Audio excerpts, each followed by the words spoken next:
1637. Amsterdam, the financial center of the world. Legend has it, a young sailor stopped by a wealthy merchant's office to report a ship's arrival. While waiting for the boss, he got hungry.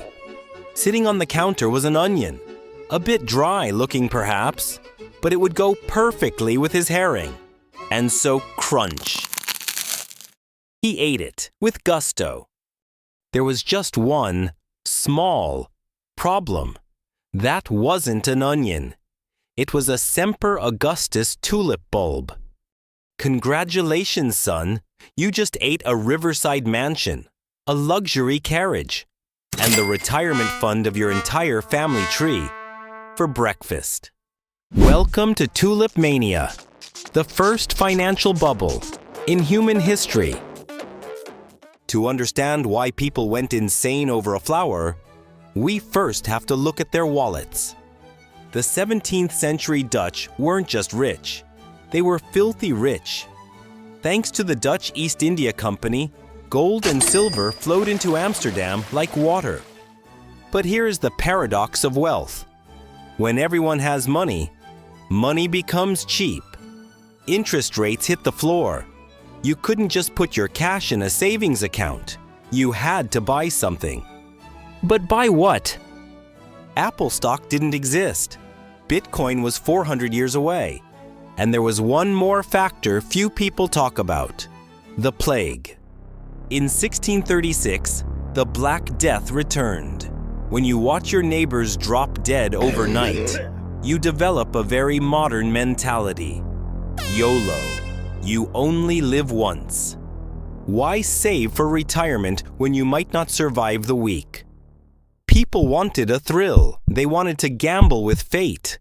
And they found it in a garden. Tulips, imported from the Ottoman Empire, were originally just a status symbol for the elite. But humans are obsessed with being different. Suddenly, some flowers started to mutate. They broke into spectacular flame-like stripes. These were called broken tulips. Here is nature's cruelest irony. Those beautiful stripes were actually symptoms of a deadly disease, the mosaic virus. The virus was eating the bulb alive, making it weaker and harder to reproduce, but infinitely more beautiful. Think about this.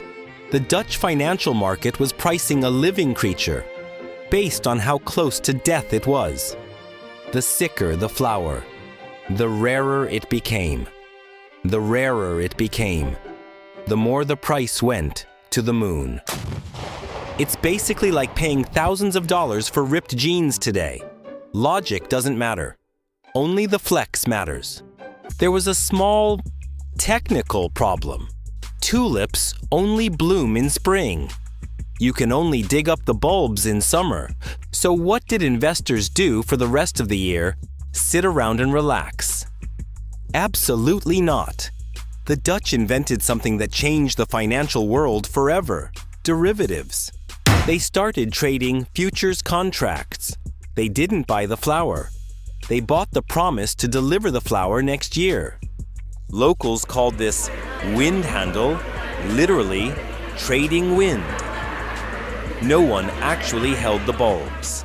They just passed pieces of paper from hand to hand. This is when things spiraled out of control.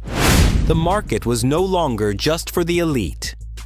Let's look at Hans, a humble cobbler in Amsterdam. He didn't have gold bars lying around, but he saw his neighbor, a cheesemonger, suddenly buying silk robes and walking with a swagger. The FOMO was unbearable, so Hans did the unthinkable. He sold his tools, his hammers, his leather, his livelihood, all for a piece of paper promising him 1/8 of a future bulb that hadn't even sprouted yet. He wasn't investing. He was lighting his future on fire, hoping the smoke would smell like money. The peak of insanity can be summarized by a single shopping list. This is the actual recorded price paid for one Viceroy bulb in 1637. Are you ready? 2 loads of wheat, 4 fat oxen, 8 pigs, 12 sheep, 2 barrels of wine, 4 barrels of beer, 1,000 pounds of cheese, a bed, a suit of clothes, and a silver cup. Basically, you could trade a fully stocked farm for a single diseased onion, and people thought it was a bargain.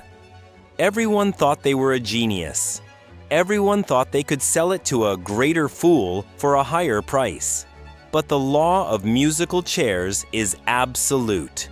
Someone is always left holding the bag when the music stops. February 1637. At an auction in Haarlem, the music stopped. A seller named his price. No one answered. He lowered the price. Still, silence. Panic spread faster than the mosaic virus. Prices went into free fall. The paper millionaires of yesterday became the debtors of today. They ran to the courts. But judges ruled that this was technically gambling, not business. Eventually, the government had to step in, allowing contracts to be voided for a small fee of 3.5%, a primitive bailout to save the economy from total collapse. But don't think that fixed everything. The 3.5% solution was just a band-aid on a bullet wound. The real aftermath was social chaos. For years, the Dutch courts were clogged with lawsuits. Neighbors sued neighbors. Brothers-in-law refused to speak to each other. The trust that built the Golden Age evaporated overnight. The financial hangover lasted much longer than the party. The tulip fever died out 400 years ago. But human greed and fear remain exactly the same. Whether it's tulip bulbs, .com stocks, real estate, or digital pictures of monkeys, we are always looking for a shortcut to wealth. Perhaps the smartest person in this story was that sailor. At least he got a free lunch. If you want to make a smart investment today, hit that subscribe button. Unlike a tulip bulb, it's completely free, and the value won't crash to zero tomorrow. History doesn't repeat itself, but it often rhymes. Remember that before you go all in on the next big trend. Keep your coin safe. This is the Global 2 Cents.